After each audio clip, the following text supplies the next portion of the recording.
Good morning. Welcome to Stock Market Today. It's Friday, February 19th, 2021, and I am your host, Dan Russo, the Chief Market Strategist at Chaikin Analytics. Find me on Twitter. I'm at DanRusso_CMT. Stock Market Today brought to you today and every day by Chaikin Analytics. Head over to chaikinanalytics.com/today. Sign up for a free email where I get a lot of the content for this show. Also give you daily stock ideas to consider.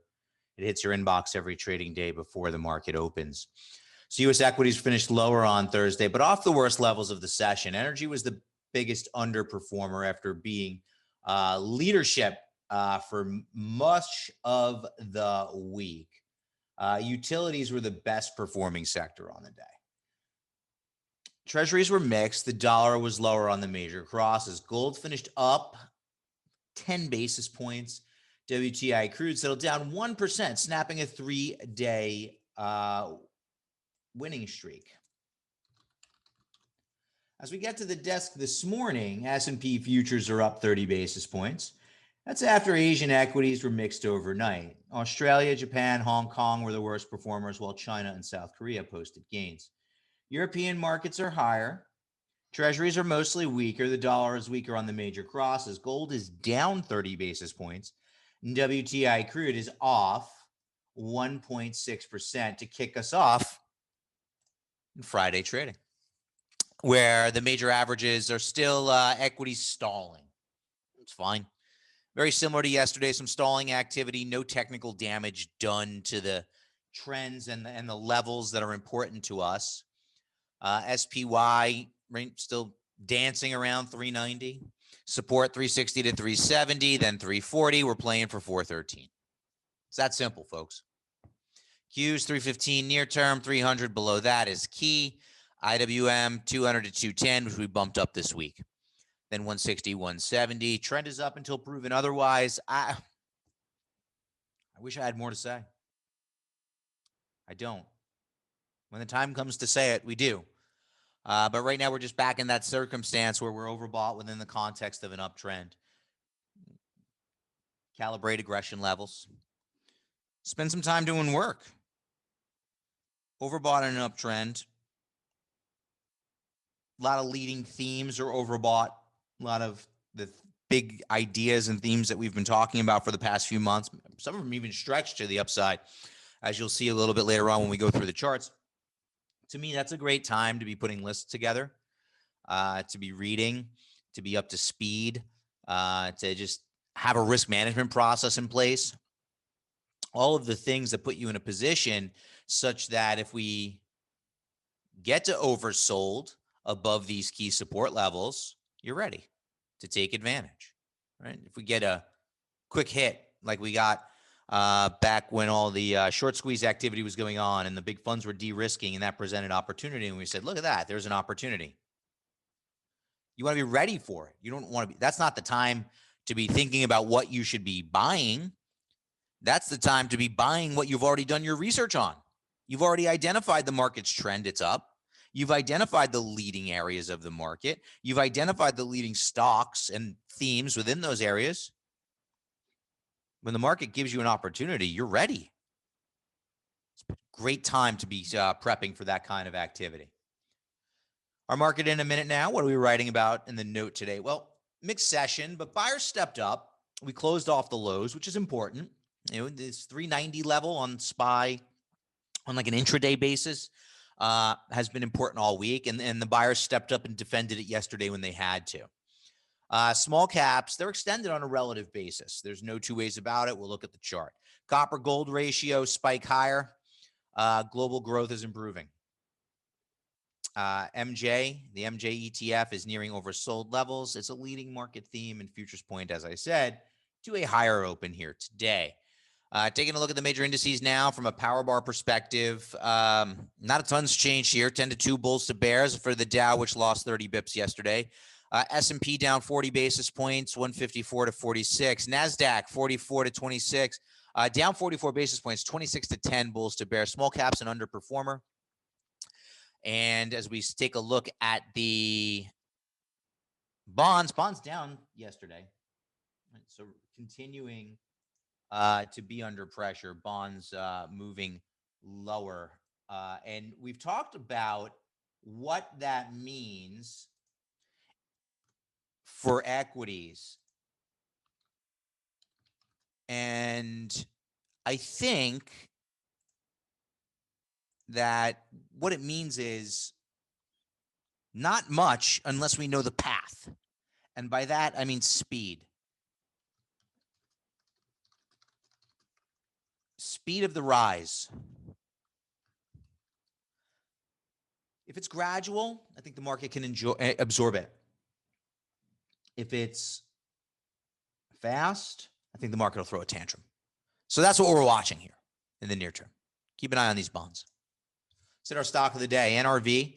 NRV is a builder, home builder. Home builders have been working on topside breakouts, and NRV is no different.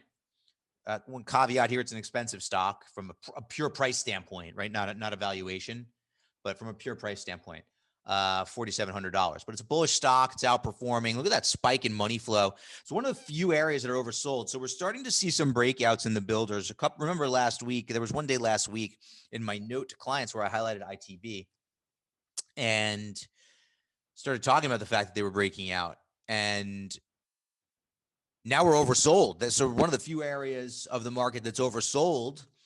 And take a look at NRV. You can see bullish, strong trend, strong industry group right above the trend line, oversold, reasserting a leadership position, solid money flow. I mean, line in the sand, pretty clear. You break out at the 4,500 level. If you're above that level, you're okay. If you break that level, it starts to get a little squishy, a little dicey, maybe some choppy activity. But we'll have to see how it plays out. But this is a compelling looking name for me here. I think it looks interesting. Let's take a look at our sector tracker now. Movement over the last 5 days. Energy, fins, comps, discretion. I mean, some movement, right? Not as good a looking board as it was yesterday, certainly. Right. But, energy and fins top of the list, still good. We don't like to see tech at the bottom. We just don't. Utilities, REITs, we love seeing those near the bottom. We want to see everything green with REITs and utilities in the bottom 2 slots, and staples as well down, those as the bottom 3. We don't always get what we want, but we've talked about why that is, what it means. I have to kind of pay attention to the shifts, the ebbs, the flows. One day does not a trend make, but all in all, the mosaic is still clear. Our industry in focus, speaking of financials, regional bank services, which over the past 6 months has been a monster outperformer, leading the S&P by 40%. Wow. Power bar ratio, which looks at future potential, is very strong. Look, that shut out 82-0, bulls to bears. Currently ranked number 1 of 21 subsectors. So certainly a lot of names to choose from if you're doing work, right? But when we look at the chart, you'll see what I'm talking about. But QCRH, TSC, UMBF, all with very bullish ratings. But this is the look for most of our leading themes. Now we've been talking about the banks for a while. All right, nice breakout, nice uptrend. Took out that June high back here, started to outperform. You can see, right, rating, relative strength, rating, relative strength. When the two get in gear, especially a change like this, go from big underperformer to starting to outperform, right? That's the opportunity that we were all over back in this time frame. And money flow kicks in as well. Just overbought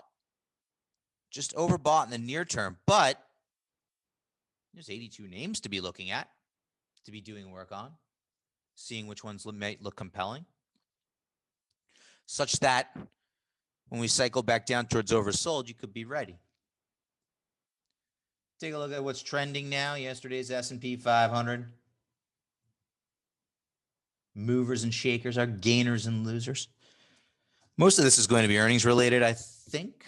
As a matter of fact, I know I already took the notes. FE, 7.2% to the good following earnings. KHC, nothing company specific on that one.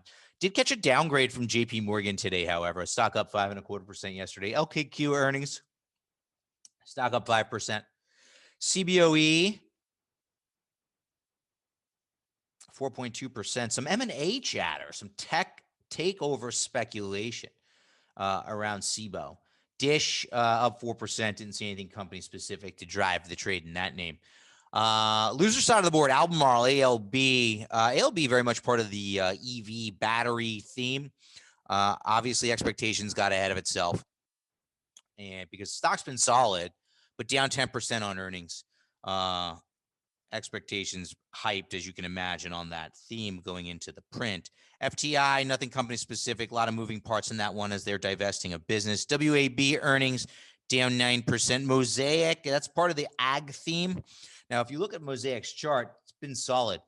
So again, I think a little bit of expectation. I think, a lot of people have come around to the view that we have had since the summer as it relates to ags. So obviously expectations strong. Now, what I will say is take a look at John Deere. Nothing runs like a deer. Remember those commercials? Nothing runs like a deer. Monster numbers this morning. Now, stock not spiking on those numbers. I think I saw it up about 3% this morning when I was looking, but I think the theme's still very much intact. The stocks maybe a little ahead of it in the time being. You take a look at Mosaic, look at Deere. I mean, even Caterpillar, Corteva. The theme is there. It's still solid. I mean, John Deere just told you that. But, sometimes the stocks get ahead, and that's fine. It happens. You give them time to play out and look. But Mosaic's very bullish, down 9% following their print. Walmart down 6.5%. On the heels of their earnings announcement. Small caps relatively extended. Here's IWM relative to SPY. And you can see it. It's pretty extended from that 200-day moving average. It's been strong. Everybody's onto it. We've all seen it. It's been a big part of the bull case, right? How long have I been talking about, and others? Breadth, widening out. Look at the small caps. And you're seeing it play out. Now, as small caps outperform, positive correlation with rising 10-year. Look at the 10-year note, TNX, or 10-year yield, has been rising. It's reopening. Things are getting better. That's the reflation idea. You see how these dots all get connected? It's fascinating, the intermarket relationships. Look at that correlation. That's 63 correlation between the IWM to SPY ratio and the 10-year yield. Mostly positively correlated, right? What does that tell you? What's the message of the market? Things are probably getting better. Cyclical areas of the market look okay. That's why you see energy and fins at the top of that list all week that we've been going through at the sector level. And that's short term. That's only past 5 days. It holds bigger picture as well. So interesting dynamics at play. Take a look at another way. Right? Copper to gold ratio should be familiar to everybody. Look at that monster spike over the past couple of weeks. So again, extended. Yes, there's no two ways about it. It is extended above this rising 200-day moving average. Now, we've eclipsed a key level here. We'll get into some choppiness up above these 2017, 2018 I don't know, roadblock, call it. It's chop. A lot of wood to chop up there. That's fine. But again, look at this chart. Look at that copper to gold ratio, and look at the 10-year. Things are getting better. Things are getting better. Now, we can get into the whys and whatnots of getting better. Is it purely stimulus? And when I say things are getting better, I'm talking globally, right? So we have to, not everybody's stimulated to the same effect, right? If you look at percentage of GDP, right, just to give an example, the 1.9 trillion being thrown about right now is 25% of GDP. 25%. At its trough, we were down less than 10 on GDP. Did other countries stimulate to the same degree? Probably not.